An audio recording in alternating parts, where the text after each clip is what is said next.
Welcome to The Explainer. Today, we're going to talk about something really powerful, a way to handle those fears we all create for ourselves. You know, the ghosts that kind of haunt our decisions and hold us back. I love this quote because it just gets right to the heart of it. I mean, stop and think about that for a second. How many of the things that make you anxious are actual, real-world threats? For a lot of us, they're just stories, phantoms that we cooked up in our own minds and then somewhere along the line started to believe were real. So, okay, what exactly are these ghosts, and how in the world do they get so powerful inside our own heads? To really get a handle on that, we need a story. And that brings us to the story of the haunted slab. Now, it's a really simple tale, but it's got a big lesson. It's all about a rose garden, a plain old piece of cement, and a fear that had absolutely no reason to exist. So, let's set the scene. Just picture this beautiful, peaceful rose garden. You know, the kind of place that should be all about calm and quiet and beauty. Basically, a personal sanctuary. But right in the middle of this perfect garden, there was this ordinary, totally featureless slab of cement. Nothing special about it, nothing threatening, it just was there. But here's the thing. The woman who owned this garden, who lovingly tended to all these roses, was absolutely terrified of this slab. I mean, she would go out of her way to avoid that whole part of her own yard, letting this fear completely dictate where she could and couldn't go. So why? What was she so afraid of? Did something terrible happen there? Was there some real danger? Nope, not at all.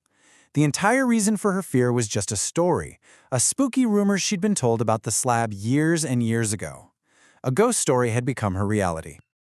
Well, her husband saw how much this was distressing her, and he had this brilliant idea. He figured, hey, if an old, made-up story was powerful enough to create this fear, well, then maybe a new story could be powerful enough to get rid of it. So he did something kind of genius. He wrote up a completely new, totally positive history for the slab, filling it with wonderful, peaceful events. He put it all into a fake history book he claimed he'd found, and that simple act of just rewriting the story, it changed everything. And just look at this transformation. It's incredible. The physical slab of concrete didn't change one bit, not a single thing. The only thing that changed was the story she believed about it. Her fear, which felt so real and so intense, was completely replaced by a feeling of peace, and it was all because she accepted a new, better story. This story is so great because it shows us something fundamental about how our minds work. When you're dealing with fear and anxiety, it's not about fighting it head-on, it's about replacing it. See, here's the key thing to get. A fear takes up space in your mind. You can't just tell yourself, okay, I'm not going to be afraid anymore, and create a vacuum. Our brains don't like empty space. The old fear will just rush right back in to fill the void. So to really get rid of a fear for good, you have to actively push it out.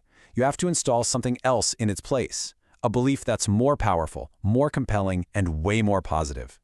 The new story has to be stronger than the ghost story. And you know, this powerful idea is captured in a single word from the Tamil language, Nambikkai. It's this principle that belief isn't just some passive feeling you have.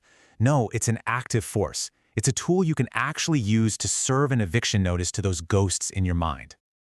Okay, so this is a great story and a cool idea, but how do we actually use this? How do we go from theory to practice and start evicting our own ghosts? Well, the very first step is you have to ask yourself, what are my haunted slabs? What are the fears I've created that are holding me back? You know, is it a fear of public speaking, a fear of failing at something new, or maybe a fear of what other people might think?